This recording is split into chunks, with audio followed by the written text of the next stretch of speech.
ఆసియాలోనే అతిపెద్ద గిరిజన పండుగ మేడారం జాతరలో ఒక ఐపీఎస్ ఆఫీసర్ సెన్సేషన్ క్రియేట్ చేసింది. అందమే అసూయ పడేలా ఉన్న ఈ ఐపీఎస్ విధి నిర్వహణలో ఉంటూనే ఆమె వేసిన గిరిజన నృత్యాలు పెద్ద ఎత్తున ఇప్పుడు నెట్టింట వైరల్గా మారాయి. కుంభమేళాలో పూసలు అమ్ముకునే యువతి మోనాలిసాగా గుర్తింపు పొందితే ఇప్పుడు మేడారంలో ఉన్న ఈ ఐపీఎస్ ఆఫీసర్ తన డ్యాన్స్తో నెటిజన్ల మనసు గెలిచేసుకుంది. ఇక నెక్స్ట్ కంటిన్యూషన్లో సారలమ్మను గద్దెపైకి తీసుకొస్తుండగా మంత్రి సీతక్క సహచర ఉద్యోగులతో కలిసి ఉత్సాహంగా స్టెప్పులేసింది ఈ అధికారి పేరు వసుంధరా యాదవ్. కాకి దుస్తుల్లో గంభీరంగా ఉంటూనే జాతర సంబరాల్లో జనంతో మమేకమైపోతూ చిందులేసింది. ఇప్పుడు ఆ వీడియోలు చాలామంది వాట్సాప్ స్టేటస్లుగా ఇన్స్టాగ్రామ్ రీల్స్లో పెట్టేసుకుంటున్నారు.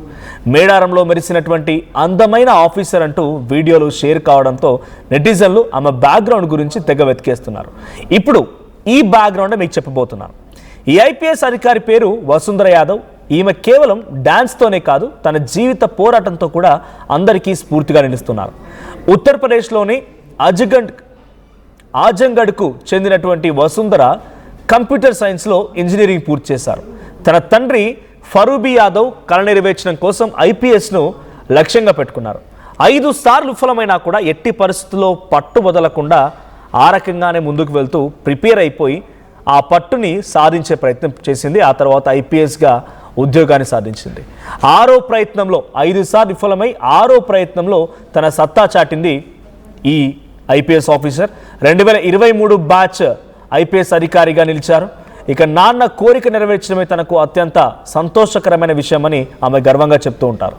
వసుంధరా యాదవ్ 2023 ఐఏఎస్ బ్యాచ్కు చెందినటువంటి అజయ్ యాదవ్ను ఫిబ్రవరి 2025లో వివాహం చేసుకున్నారు. లక్నోలో వీరి వివాహం ఘనంగా జరిగింది. అయితే వీరి పెళ్లికి అఖిలేష్ యాదవ్ ముఖ్య అతిథిగా హాజరయ్యారు. అజయ్ యాదవ్ ప్రస్తుతం ఖమ్మం జిల్లాలోని కల్లూరు సబ్ కలెక్టర్గా విధులు నిర్వహిస్తున్నారు. భర్త ఇక్కడే పనిచేస్తుండడంతో ఆమె కూడా 2024లో ఉత్తరప్రదేశ్ నుండి తెలంగాణ క్యాడర్కు బదిలీపై వచ్చారు. గతంలో గ్రే హౌన్స్లో ఏఎస్పీగా పనిచేసిన అనుభవం ఉన్నటువంటి వసుంధర ప్రస్తుతం ఖమ్మం జిల్లా కల్లూరు ఏసీపీగా బాధ్యతలు నిర్వర్తిస్తున్నారు. మేడారం జాతరలో భద్రతా పర్యవేక్షణ కోసం వచ్చిన ఆమె విధి నిర్వహణలో తనదైన ముద్ర వేశారు.